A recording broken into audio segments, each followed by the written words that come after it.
وہ تو کہے گا میرے آقا مجھے روٹی دے دیجئے، دائیں بھی دیکھے گا بائیں بھی دیکھے گا، میرے مولا مجھے بہت ضرورت ہے تمہاری، وہ ہے یہ ہے تو کچھ توجہ اس کی طرف ہوگی، کچھ توجہ اور کہیں ہوگی۔ اس کی وجہ یہ ہے کہ اس کے سامنے تو کوئی ہے ہی نہیں۔ تو یہ ہے مثال کیا؟ پہلی حالت میں جو شکستگی اور عاجزی، جو انکساری، جو توجہ اور اس کے دل کے اندر ہے بادشاہ کی طرف ظاہراً و باطناً، دوسری شکل میں وہ نہیں ہے۔ دوسری شکل میں تو بس الفاظ تو نکل رہے ہیں کہ میرے آقا مجھے دے دیجئے، میرے بادشاہ مجھے دے دیجئے، میری ضرورتوں کو پورا کر دیجئے، پڑھ تو رہا ہے وہ، لیکن اس کو معلوم ہے میرے سامنے تو کوئی ہے ہی نہیں۔ تو دونوں میں فرق ہے آسمان و زمین کا۔ ایسے صاحب مشاہدہ جب عبادت و بندگی کر لے گا تو اس کیفیت کے ساتھ کر لے گا، اللہ کی عظمت سے دل بھرا ہوا ہوگا اور ظاہری اور باطنی اعتبار سے پوری توجہ اللہ تبارک تعالیٰ کی طرف ہوگی۔ اور اگر احسان کی کیفیت نہیں ہے تو نماز تو پڑھ لے گا، وہ جیسے کیسے پڑھ لے گا۔ اگر دعا مانگے گا دعا بھی ایسے ہی مانگے گا، یوں تو کہیں گا ربنا آتنا فی الدنیا، دل میں ہوگا کہ فلاں آدمی کے پاس جاؤں گا وہ میری ضرورت پوری کرے گا، فلاں زید بکر اور عمر مجھے دے دے گا، تو معلوم یہ ہوگا کہ مخلوق بھی اس کے ذہن میں ہوگی اور کسی قدر خالق کا بھی ہلکا پھلکا تصور بھی ہوگا۔ ظاہر سی بات ہے دونوں کے رکوع کرنے میں، دونوں کے سجدے میں، دونوں کی دعاؤں میں بہت فرق ہوگا۔ ایک مثال تو یہ ہے۔ دوسری مثال دیکھ لیجئے، کیا؟ چند مزدور کام کر رہے ہیں باغ میں، باغ کا مالک وہی ہے، کرسی پر بیٹھا ہوا ہے، اور وہ ایک نظر بادشاہ کی اس کی طرف دیکھ رہے ہیں جو باغ کا مالک ہے، اور کام کرتے جا رہے ہیں۔ تھوڑی دیر کے بعد پھر دیکھتے ہیں کہ وہ باغ والا وہی ہے، اور وہ کہہ رہا ہے کہ اس کو یہ کرو، اس کو یہ کرو، تو کتنی توجہ کے ساتھ کر لیں گے؟ پوری کامل توجہ اس کی طرف رہے گی۔ یہ تو ناراض ہو جائے گا، تم تو کام چور ہو، تم تو کچھ کرتے نہیں ہو، پوری توجہ کے ساتھ، اور اتنا گویا کہ زبردست وہ ہمدرد ہیں اس کے، اس طرح سے کام کر لیں گے۔ اور اگر دیکھا کہ وہ تو کر گیا ہے، وہ تو اب وہی مزدور ہیں، ان کے کام کرنے کا انداز بدل جائے گا۔ وہیں کریں نہیں کام کریں، کام اوڑ دن بیلا بیلا کھانا اوڑ کام بھی کرتے رہیں گے، کچھ ہنسی مذاق بھی ہوتی رہے گی، وہ کیفیت جو پہلے تھی وہ حاصل نہیں۔ اس میں تو بہت فرق ہوگا آسمان و زمین کا۔ کیوں؟ پہلے ان کو معلوم ہے کہ میرا مالک تو مجھے دیکھ رہا ہے، دوسری شکل میں ان کو معلوم ہے کہ وہ تو گھر گیا ہے، تو یہاں ہے نہیں۔ آسمان و زمین کا فرق ہوگا۔ اسی طرح سے اگر ان کو یہ معلوم ہو جائے کہ اگرچہ میں مالک کو دیکھ نہیں رہا ہوں لیکن وہ چپکے چپکے کہیں سے دیکھ رہا ہے، باغ کے اندر مکان ہے، وہ مکان کے اوپر والے حصے میں ہے، اور وہاں اس نے جو وہ ٹیلیسکوپ لگا کے رکھا ہے، دوربین، اور ان کو معلوم ہے کہ ہمارا آقا جو ہے، ہمارا مالک جو ہے، وہ دوربین لگا کے دیکھ رہا ہے کون مزدور کیا کر رہا ہے، اس کا پورا انہیں یقین ہے۔ دوستو پھر بھی انہیں ڈر لگا رہے گا کہ ہمارا مالک تو اگرچہ یہاں نہیں ہے لیکن دوربین لگا کر کیا کر رہا ہے، بیٹھا ہوا تو اوپر مکان میں دوربین لگا کر دیکھ رہا ہے، تو تب بھی ان کے کام کرنے کا انداز دوسرا ہوگا۔ فرق یہی ہے کہ ایک شکل میں استحزار ہے، ایک شکل میں استحزار نہیں ہے۔ مطلب یہ تمہیں پتہ کہ سہ مالک یہ کہیں باغ وول، مگر چھ پتہ کہ ریل تلان تو تر فکر یہ ریل وچھو شامس بھائی، تو وہ تو فوراً پکڑ لے گا یہ کیا کیا تم نے، اتنا وقت ضائع کیا، یہ بھی کوئی کام ہے، ڈنگ کام اس طرح سے کام تم نے خراب کیا اور بہت کم کام کیا ہے تم نے، تو یہ استحزار ہے۔ ایک شکل میں استحزار نہیں ہے، کام کا انداز دوسرا ہے۔ دوسری شکل میں چلو مالک کو نہیں دیکھ رہا ہے لیکن اس کو یہ یقین ہے کہ مالک مجھے دیکھ رہا ہے اور بالکل دیکھ رہا ہے وہ مجھے، تب بھی کام کرنے کا ڈھنگ دوسرا انداز ہوگا۔ تو یہ ہے جب بندے کے اوپر غلبہ ہو اس چیز کا کہ اللہ تبارک تعالیٰ مجھے دیکھ رہے ہیں اور پورا یقین ہو 100%، تو اس کا طواف اسی انداز کا ہوگا، اس کا رکوع اور سجدہ اسی انداز کا ہوگا۔ صرف یہ یقین کرنا ہے، پورا یقین 100% کہ میری ہر حرکت کو اللہ تبارک تعالیٰ دیکھ رہا ہے۔ ہاتھ اٹھائے گا تو فوراً تصور میں آ گیا اب میں جو کچھ کہہ رہا ہوں وہ تو سن رہا ہے، اس پوری کیفیت کے ساتھ۔ تو دونوں آدمی میں کچھ فرق ہوگا نہیں ہوگا، آسمان و زمین کا فرق ہوگا۔ یہ صرف نماز کے بارے میں ہی نہیں ہے، لیکن شروعات تو ہو جائیں گے نماز سے۔ آپ دکاندار ہیں تو دکاندار ہے، ایک کو اللہ کا تصور بھی نہیں، اس لیے وہ جتنا دھوکہ دینا چاہے دھوکہ دے سکتا ہے، کس کو؟ گاہک کو۔ کم تولنا چاہے اس کی بھی گویا کہ اس کی پرواہ نہیں ہے، دودھ کے اندر پانی ملانا چاہے، ڈپلیکیٹ چیزیں بیچنا بیچ سکتا ہے، سب کام کر لے گا، اور جتنے بھی گناہ ہیں اس سے کر لے گا۔ دوسرے آدمی کے اندر اتنا تصور آ چکا ہے میرا اللہ مجھے دیکھ رہا ہے، وہ تو پکڑ کر لے گا مجھے، اور پکڑ نہ صحیح تو ایک شرم کی بات ہے کہ وہ تو مجھے دیکھ رہا ہے، وہ تو مجھے، اس لیے میں کیسے خیانت کر لوں، اس کی نافرمانی کر لوں۔ تو اس کی دکانداری کا انداز دوسرا ہوگا، اس کے چلنے کا انداز دوسرا ہوگا، قدم قدم پر اس کا یہ تصور ہے کہ میرا جو اللہ مجھے دیکھ رہا ہے۔ سوال ہے کہ یہ کیفیت کیسے حاصل ہو جائے گی؟ پہلے زمانے میں مشائخ اس کے لیے مشق کراتے تھے، کیا جی باقاعدہ مشق کراتے تھے۔ اب آج کل تو یہ تو گویا کہ ایک بس عقلی چیز رہ گئی ہے، بس کتابوں میں رہ گیا ہے، ورنہ ہر معاملے میں مشق کراتے تھے۔ کراٹی والے مشق کراتے نہیں کراتے، تم تش مشق کرنا ہوتا ہے کہ اس کا بدن کیا ہو جائے، مضبوط ہو جائے، حالانکہ دونوں کا بدن ایک جیسا ہے۔ اس طرح سے ہر چیز میں مشق کراتے تھے، اس کے لیے بھی مشق کراتے تھے، اللہ کے تصور کے لیے۔ کس کے لیے؟ کیا علم یعلم بان اللہ یرا، یہ قرآن پاک کی آیت ہے، علم یعلم بان اللہ یرا، کیا وہ نہیں جانتا ہے اس کا رب اس کو دیکھتا ہے؟ بس یہی ایک آیت ہے، بس اس کو سوچ رہے ہیں، علم یعلم بان اللہ یرا، علم یعلم بان اللہ یرا، کیا اس کو معلوم نہیں ہے کہ اس کا رب اس کو دیکھ رہا ہے؟ تو یہ مراقبہ اس کو دیتے تھے، یہ مراقبہ اس کو، اس کی کیفیت یہ ہوتی تھی کہ پھر اس کو اتنا استحضار رہتا تھا کہ میرا اللہ مجھے دیکھ رہا ہے، یہ کیفیت اس سے ہٹتی نہیں تھی۔ اس طرح سے اللہ تبارک تعالیٰ کا دھیان اس کے اندر آ جائے کامل، یہ مشق کراتے تھے مشائخ۔ اور بھی بہت اس طرح کی آیتیں جو قرآن پاک میں ہے، مثلا ما یکون من نجوا ثلاثۃ الا هو رابعهم، جہاں تین آپس میں سرگوشی کرتے ہوں چوتھا ان کا اللہ ہے، تو ہر وقت اس کا تصور ہے میرا پروردگار تو میرے ساتھ ہے، انما یا ربی، وہ مجھے دیکھ رہا ہے، قدرت والا ہے، پکڑ بھی کر سکے گا، سزا بھی دے سکتا ہے، اور اگر میں نے اس کی فرما برداری کی مجھے نوازے گا، قدم قدم پر یہ تصور ہے۔ تو یہ تصور اس کو تمام چیزوں سے بچاتا ہے، چوری سے بچاتا ہے، غلط کاموں سے بچاتا ہے، شراب سے بچاتا ہے، یہ تصور۔ تو یہ تصور جتنا کم ہوگا، جتنا یہ تصور کم ہوگا، اور اتنا وہ جری ہو جائے گا۔ ایک بزرگ ایک جگہ تھے، اس کے پاس جب مرید آتے تھے اور ان سے کہتے تھے کہ مجھے ہمیں بیعت کر لیجئے، حضرت فرماتے تھے میرے یہاں شرط ہے پہلی محبت۔ کیا کہ آپ کو کسی سے محبت ہے؟ اگر کوئی کہتا ہے کہ ہاں محبت ہے، والد صاحب سے محبت ہے، والدہ سے محبت ہے، یا کوئی کہتا تھا مجھے سب سے زیادہ محبت تو اللہ کے نبی صلی اللہ علیہ وسلم سے ہے، ہاں ٹھیک ہے، یا اور کسی سے، تو ایک شخص آیا، اس سے کہا کہ انہوں نے کہا کہ مجھے بھی بیعت ہونا ہے۔ حضرت نے فرمایا کہ محبت ہے کسی سے؟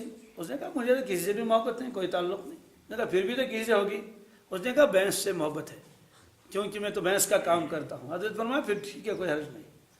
تو وہ آیا ایک چلہ نکالنے کے لیے، چلہ اس لیے میں نے کہا کہ 40 دن لگائے گا تو ایک اثر اس کے اوپر آئے گا۔ تو بہرحال اس کو کہا کہ بھائی یہ مسجد ہے، اس میں نماز پڑھ لیا کرو، اس کے بعد فلاں کوٹری ہے، اس میں اپنا جا کے بیٹھ لو۔ کوئی وظیفہ نہیں دیا اس کو، صرف کہا کہ اپنے بھینس کا تصور کر لو۔ کیا کر لو؟ یہ ایک مشق تھی۔ اب آپ کہیں گے کہاں سے ہوئی تھے؟ قرآن و حدیث سے۔ بات سمجھا گئی؟ اصل وجہ یہ ہے کہ وہ اس کی توجہ کسی اور طرف کرنا چاہتے تھے۔ اس نے کہا بھینس کا تصور کر لو۔ اب وہ بھینس کے تصور میں یوں بیٹھا ہوا ہے کہ میری بھینس ایسی ہے، میری بھینس، اس کے سینگ ایسے ہیں، اور اس کا حلیہ ایسا ہے، اور وہ گھاس ایسے کھاتی ہے، اور کوئی وظیفہ نہیں۔ ہلکا پھلکا تو ہے ہی کہ بھائی تسبیح پڑھ لینا، چار کل تو وہ تو ہے ہی، تیسرا کلمہ درود شریف، باقی ہو کوئی مراقبہ نہیں، بس یہی۔ ایک دن گیا، 2 دن گئے، 40 دن مکمل ہو گئے، تو شیخ بھی تو شیخ تھے، شیخ نے ان کو بتایا ایک مرتبہ، کہا آ جاؤ، انہیں باہر نکلو اپنے کوٹرے سے۔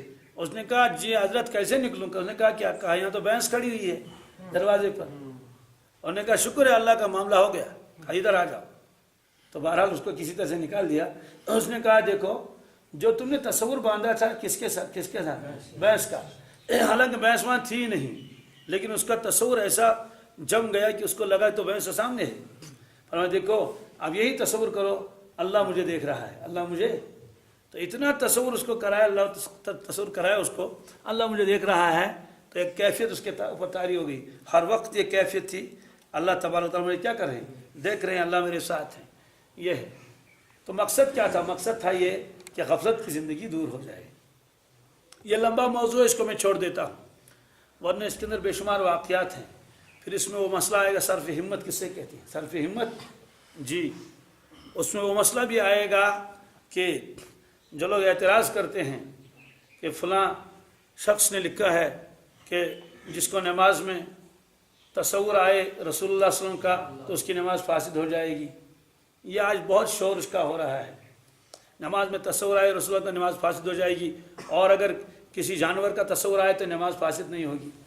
ظاہر سی بات ہے، یہ کون لکھ سکتا ہے؟ تصور تو آ ہی جائے گا، ہم لوگ نماز پڑھتے ہیں، عطیات میں تو حضرت کا تصور تو آ ہی جائے گا، رسول اللہ صلی اللہ علیہ وسلم کا، کم از کم روضہ شریف کا تو آ ہی جائے گا۔ بھائی ٹھیک ہے، رسول اللہ صلی اللہ علیہ وسلم کو ہم نے نہیں دیکھا ہے، لیکن روضہ پاک تو حج میں تو دیکھا ہے، اور جس نے حج نہیں کیا ہو تو فوٹو میں تو پھر بھی دیکھ لیا ہے۔ اصل وہ خیال نہیں ہے، اصل وہ خیال وہ ایک مراقبہ ہے۔ پہلے زمانے کے مشائخ کے مراقبہ کراتے تھے، اس کو کہتے ہیں صرف ہمت۔ کیا صرف ہمت میں پہلے تو شیخ تصور دیتا تھا، اس کا تصور شیخ کہتے تھے، اتنا غلبہ اس کو اپنے شیخ کا ہوتا تھا تو اس کو فنائیت نصیب ہوتی تھی، اس کو کہتے تھے فنا فی شیخ۔ کیا؟ تو فنا فی شیخ، اس طرح سے اس کو پھر دوسرا مراقبہ دیتے فنا فی رسول۔ تو یہ صرف رسول اللہ صلی اللہ علیہ وسلم کے بارے میں نہیں ہے، یہ تو ہر ایک کے بارے میں ہے کہ ایسا شخص جو ہے اس کو جو مراقبے میں بیٹھے گا تو تصور کر لے گا، اپنے شیخ کا تصور کر لے گا، میرا شیخ ایسا ہے، محض محبت بڑھانے کے لیے، کس کے لیے؟ تاکہ اس کو فیض حاصل ہو جائے۔ یا اسی طرح سے اللہ کے نبی صلی اللہ علیہ وسلم کے محبت کے غلبے کے لیے، اس کی عظمت دل میں آئے۔ تو ان لوگوں کو لکھا ہے کہ آپ مراقبہ کر سکتے ہیں لیکن نماز میں نہیں کر سکتے۔ کیا؟ اس کو صرف ہمت کہتے ہیں۔ کیا؟ صرف ہمت کے معنی آتے ہیں تمام تر توجہات ایک طرف کو لگا دینا۔ صرف ہمت تو ہے، تصور میں آدمی ڈوب جاتا ہے۔ ایک شخص کے بیٹے کا انتقال ہوا، جوان بیٹا اس کا تھا، اس کا انتقال ہوا تو وہ کسائی کا کام کرتا تھا، جوان بیٹا تھا، وہی سب کام کرتا تھا۔ تو بوڑھے باپ کو اتنا صدمہ ہوا کچھ نہ پوچھو، ہر وقت بیٹھا رہتا تھا اپنے بیٹے کے خیال میں، ہر وقت، بس جب دیکھا بس بیٹا میرا ایسا تھا، ہائے جوان بیٹا میرا انتقال ہو گیا، اب میں بوڑھا ہو گیا ہوں، کام نہیں کر سکتا۔ کہیں جاتا تھا درختوں کے نیچے یوں ہی بیٹھا رہتا تھا، اور لوگوں کو بھی معلوم ہے کہ یہ اس بیچارے کا تو ایسا حادثہ پیش آیا۔ ایک جگہ بیٹھا ہوا تھا اسی تصور میں کہ میرا بیٹا اتنا جوان تھا اور اسی طرح سے کام کرتا تھا، تو اچانک اس تصور میں اتنا ڈوبا، دیکھا کہ واقعی ایک ریوڑ ہے سامنے بھیڑ بکریوں کا، اس میں ان کا بیٹا ہے۔ یہ تصور کی دنیا ہے۔ اب اس کا بیٹا ہے کہ وہ دیکھ رہا ہے کہ وہ وزن کر رہا ہے ان کو، بھیڑوں کو، اتنا تولن یم پوش کوتا وزن چھس، تو تول رہا ہے۔ اب یہ منظر دیکھ رہا ہے، حالانکہ وہاں حقیقتاً کوئی بھیڑ نہیں ہے، نہ اس کا بیٹا ہے، لیکن اتنا تصور ہے، وہ اسی تصور میں ڈوب گیا، ڈوبا وہ اسی تصور میں۔ تو ایک شخص وہاں سے گزرا تو اس نے اس کو آواز لگائی، او چاچا کیا کر رہے ہو یہاں اکیلے بیٹھے بیٹھے؟ اس کو معلوم تھا کہ اس طرح حادثہ ہوا ہے۔ اب جب اس نے اس کو توجہ دلائی دوسری طرف، وہ جیسے جاگتا ہے کوئی ایسے جاگتا ہے، اس نے کہا ہاں، اس نے کہا کیا کر رہے ہو؟ اس نے کہا ہائے افسوس کی بات، کیوں تم نے مجھے آواز لگائی؟ بہت دنوں کے بعد میں اپنے بیٹے کو دیکھ رہا تھا، میرا بیٹا اس وقت میرے سامنے تھا، اور ریوڑ تھا کن کا؟ بھیڑ بکریوں کا، حالانکہ نہ وہاں بھیڑ بکریاں تھیں، نہ وہاں ریوڑ تھا، نہ وہاں اس کا بیٹا تھا، لیکن اتنا تصور جم چکا تھا کہ گویا اس کو وہ سامنے نظر آ گیا۔ تو بہرحال اس طرح سے جب کسی چیز میں آدمی ڈوب جاتا ہے پورے قلب کے ساتھ، توجہات کے ساتھ، تو گویا کہ وہ چیز اس کے سامنے آ جاتی ہے۔ تو جو لوگ خوابوں میں دیکھتے ہیں اللہ کے نبی صلی اللہ علیہ وسلم کو، وہ بعض مرتبہ آنکھ بند کر کے اپنے ارادے سے آپ صلی اللہ علیہ وسلم کے حلیہ مبارک کو پھر ذہن میں لاتے ہیں کہ میرا نبی صلی اللہ علیہ وسلم ایسا ہے، اتنے خوبصورت ہیں، وہ اتنے ہیں۔ تو بہرحال یہ صرف ہمت تو پہلے زمانے کے بزرگوں میں ہوتا تھا، آج تو ایسی چیزیں نہیں ہیں۔ آج تو بس یہی ہے کہ بھائی گناہوں کو چھوڑ دو، گناہوں کو چھوڑ دو، سنتوں پر عمل کر لو اخلاص کے ساتھ، اخلاص کے، اور کچھ ذکر و اذکار بتاتے ہیں، جیسے لا الہ الا اللہ ہے، جیسے تیسرا کلمہ درود شریف ہے، جو بالکل قرآن پاک اور احادیث سے ثابت ہے۔ تو اس طرح سے گناہوں کو چھڑاتے ہیں اور سنت کی پابندی کر کر کے کسی نہ کسی درجے میں دل صاف ہو جاتا ہے، اللہ کے ساتھ ایک تعلق ہو جاتا ہے، گناہ چھوٹ جاتے ہیں۔ پہلے زمانے تو مشائخ تو بہت چلے نکلواتے تھے کہ اس پتہ سے جو مرچان نہیں ہوتے کیا کیا کر، تو بہرحال یہ صرف ہمت ہے۔ صرف ہمت والے کا مسئلہ صرف رسول اللہ صلی اللہ علیہ وسلم کے بارے میں نہیں، اللہ تبارک تعالیٰ کے علاوہ کوئی بھی ذات ہو کہ اللہ اکبر کر لے، بس اب نماز پڑھ لو، صرف تصوری شیخ مت کر لو، کیا کر لو؟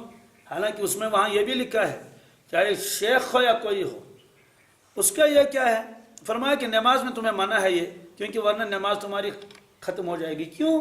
اسے جب تم قیام کرو گے اور اسی میں آپ کو تصور شیخ ہو چکی، مشق ہو چکی ہے نا، مشق ہو چکی ہے، فوراً تصور میں ڈوب چلا جائے گا، کہ تمہارا قیام تو ہو جائے گا غیر اللہ کے لیے، اپنے پیر کے لیے، تمہارا رکوع ہو جائے گا غیر اللہ کے لیے، تمہارا سجدہ ہو جائے گا غیر اللہ کے لیے، تمہاری جتنی بھی چیزیں ہو جائیں گی سلام تک، یہ تو سب غیر اللہ کے لیے ہو جائے گا، تو یہ نماز اللہ کے لیے ہوئی کہاں؟ اسے تمہاری نماز فاسد ہو جائے گی۔ دیکھو صرف ہمت نماز میں نہ کرنا ہے۔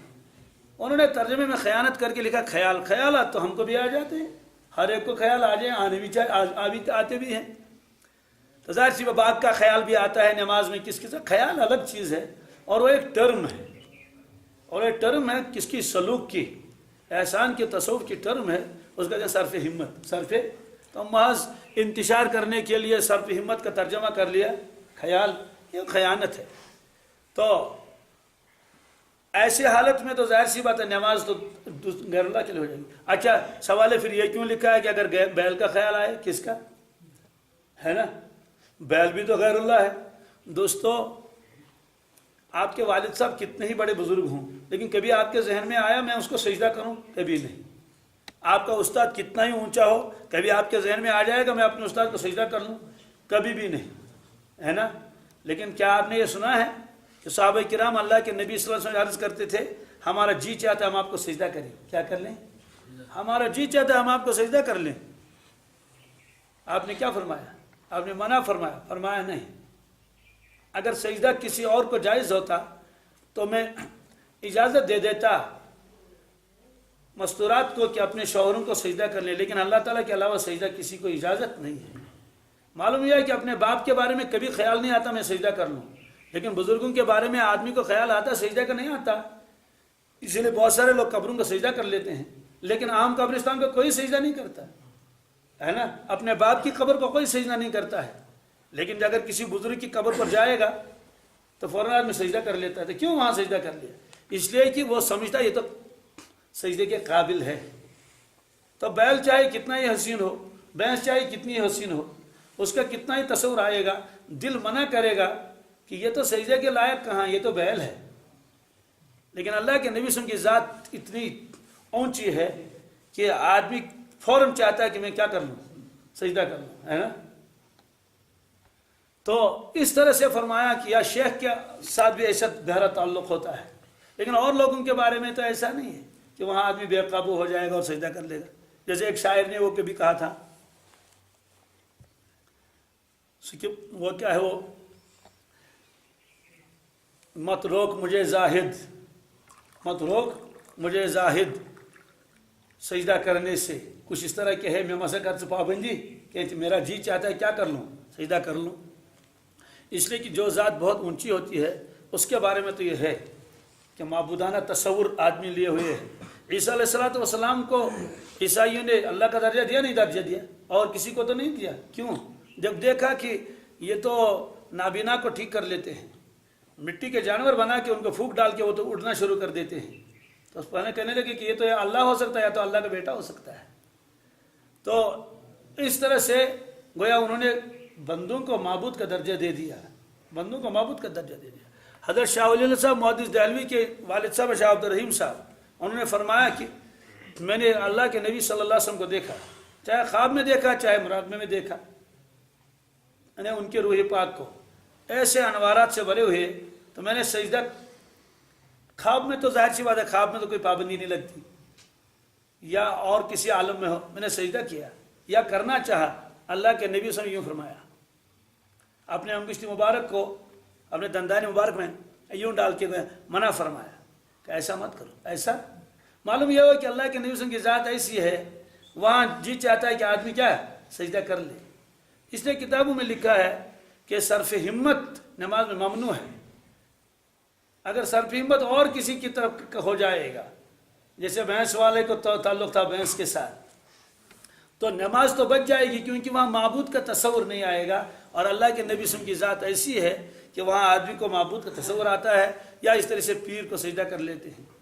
دور کی بات نہیں ہے، آج میں نے خود بھی دیکھا ہے جی، بہت سارے لوگ جو ہیں وہ جو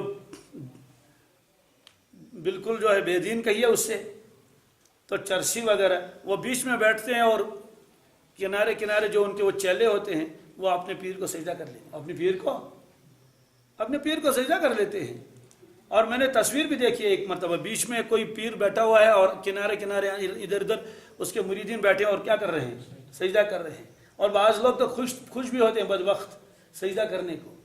تو ظاہر سی بات ہے، اور جن چیزوں کے بارے میں تو سجدہ کرنے کا تو خیال بھی نہیں آئے گا. تو وہاں وہ بہرحال صرف ہمت ہے. یہ موضوع ذرا گہرا ہے، مجھے چھیڑنا نہیں چاہیے اس موضوع کو، لیکن بہرحال جو لوگ اعتراض کرتے ہیں بلا وجہ، تو آپ کو اس کی حقیقت بتانا ضروری ہے. وہ خیال نہیں ہے، وہ ایک ٹرم ہے، وہ مراقبہ ہے. کیا ہے؟ تو نماز میں اللہ تبارک تعالیٰ ہی کی طرف ساری توجہ ہونی چاہیے. نماز کے اندر غیر اللہ کی کوئی توجہ نہیں آنی چاہیے، کسی کا بھی نہیں. خیالات تو ہمارے آتے ہیں، خیالات کا مسئلہ الگ ہے. ہم لوگوں کی نماز تو خیالات ہی ہوتی ہے، چاہے اللہ کے نبی صلی اللہ علیہ وسلم کا خیال آ جائے چاہے اور کا، تو ہماری نماز تو ہو جائے گی. لیکن یہ اصل انہیں کا ہے. اس لیے اصل کتاب تو فارسی میں ہے، وہاں لکھا ہوا صرف ہمت. کیا ہے؟ صرف ہمت ایک ٹرم ہے. تو بہرحال یہ ہے وہ صفت احسان. کیا صفت احسان؟ یہی ہے کہ آدمی جو ہے اس تصور کے ساتھ، اس یقین کے ساتھ نماز پڑھ لے کہ میرا اللہ مجھے دیکھ رہا ہے. اسی کو حدیث میں فرمایا ان تعبد اللہ کانک تراہ، آپ اپنے رب کی ایسی بندگی کر لیں، عبادت کر لیں گویا کہ آپ اللہ تعالیٰ کو دیکھ رہے ہیں. اور ایک آیت ہے قرآن پاک میں جس کے بارے میں مفسرین کے دو قول ہیں. بخاری شریف میں وہ روایت ہے، علامہ عثمانی نے بھی اس کو نقل کیا ہے. وہ آیت میں آپ کو پہلے سناتا ہوں، پھر اس آیت کے دونوں شان نزول جو بھی ہے بتاتا ہوں میں. یہ آیت ہے سورہ ہود کی. کس کی؟ سورہ ہود میں بالکل میں 5ویں آیت ہے. پہلے ترجمہ دیکھ لیجئے، پھر آپ اس کا مطلب سن لیجئے. اللہ تعالیٰ فرماتے ہیں الا انہم یثنون صدورہم لیستخفوا منہ. اس کا مطلب ہے کہ سنو لوگو، انہم یثنون صدورہم، یہ لوگ اپنے سینوں کو دوہرا کر لیتے ہیں. سینہ دوہرا کیسے ہو جائے گا؟ جب آدمی جھک جاتا ہے. جب آدمی یوں جھک گیا گویا سینہ کیا ہوا؟ دوہرا ہو گیا. لیستخفوا منہ، تاکہ چھپائیں اللہ سے. کیا؟ کس کو چھپائیں اللہ تعالیٰ سے، اس لیے اپنے آپ کو دوہرا کر لیتے ہیں. اب اللہ تعالیٰ فرماتے ہیں الا حین یستغشون ثیابہم، سنو لوگو سنو، حین یستغشون ثیابہم، جب وہ کپڑا اوڑھ لیتے ہیں. کیا اوڑھ لیتے ہیں؟ پیٹھے سادری پٹ. اللہ تعالیٰ فرماتے ہیں یعلم ما یسرون ما یعلنون، اللہ تعالیٰ تو تب بھی جانتا ہے جو کچھ وہ چھپاتے ہیں یا جس کو وہ ظاہر کرتے ہیں. کیوں؟ انہ علیم بذات الصدور، وہ تو دل کی باتوں کو بھی جانتا ہے. اس کا کیا مطلب ہے؟ اس کے دو مطلب ہیں. ایک مطلب اس کا یہ ہے کہ یہود جب آپس میں کوئی مشورہ کرتے تھے مسلمانوں کے خلاف اور رسول اللہ صلی اللہ علیہ وسلم کے خلاف، جب کوئی مشورہ کرتے تھے خفیہ، اگلے روز تو وہ معلوم ہو جاتا تھا اللہ کے نبی صلی اللہ علیہ وسلم کو، یا اسی دن، کیونکہ جبریل امین علیہ الصلوۃ والسلام آ کے ساری کاروائی بتاتے تھے کہ حضرت انہوں نے آج یہ مشورے کر لیے تو سارا معاملہ ہو گیا. قرآن پاک نازل بھی ہوتا تھا اس کے بارے میں، اللہ کے نبی صلی اللہ علیہ وسلم بھی فرماتے تھے ایسا ہو تم نے ارادہ کیا ہے. تو وہ لوگ پھر یہ کہتے تھے کہ جب ہم مشورہ کرتے ہیں خفیہ تو ہمارے پاس کوئی کھڑا رہتا ہے، کوئی جن ہے، کوئی دیو ہے، کون سی مخلوق ہے، وہ جا کے اطلاع کر دیتی ہے محمد رسول اللہ صلی اللہ علیہ وسلم. اس لیے ہمارا جو ہے راز نہیں رہتا ہے، تو فاش ہو جاتا ہے. اس لیے وہ کیا کرتے تھے؟ جب وہ مشورہ کرتے تھے تو وہ جھکتے تھے. کیا کرتے تھے؟ جھکتے تھے. دور نہیں بیٹھتے تھے. جھک گئے اور وہ دوسرا بھی جھک جاتا تھا، اپنے کان کو نیچے جھکاتا تھا. یہ اس کو بہت قریب لا کے یوں کرتے تھے اور اس سے اب خفیہ مشورہ کرتے تھے. دوسری بات یہ ہے کہ یہ کبھی کبھی کمبل ڈالتے تھے تاکہ جو یہاں کھڑا ہے اور نظر نہیں آ رہا ہے وہ ہماری باتیں سن نہ لے. تو کمبل جو ہے وہ اوڑھ لیتے تھے. کمبل یوں ڈال دیا اس کے اوپر بھی، اس کے اوپر کہ کمبل کے نیچے آ کے اب سرگوشی کرتے تھے، چپکے باتیں کرتے تھے. تو اللہ تعالیٰ فرماتے ہیں لوگوں سنو، جب یہ اپنے سینوں کو دوہرا کر لیتے ہیں تاکہ اپنی باتوں کو چھپا لیں اس سے، یعنی اللہ تبارک تعالیٰ کو معلوم نہ ہو جائے، یا جو